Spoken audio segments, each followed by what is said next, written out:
Mechanical devices that harness the energy of wind were used as early as in ancient Persia in the 9th or 10th century.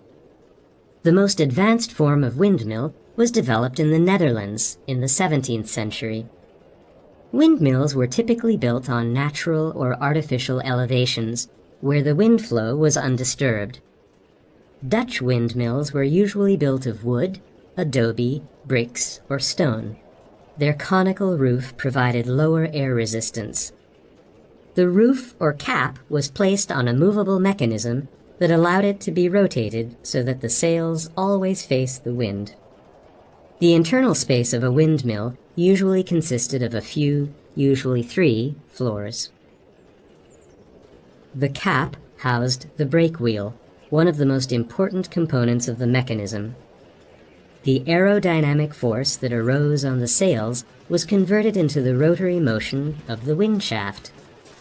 The brake wheel, connected to the wind shaft, transmitted its rotation to the upright shaft.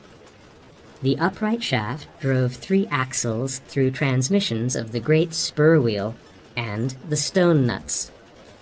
The axles drove the millstones, which were placed on the second floor, also called the stone floor. The millstones were part of the windmill that ground the wheat or other grains. They were covered with a casing made of stone or wood. The flour was then transferred to flour chests placed on the bottom floor through pipes. The bags of flour were moved between the floors by mechanical lifting devices, while workers used ladders.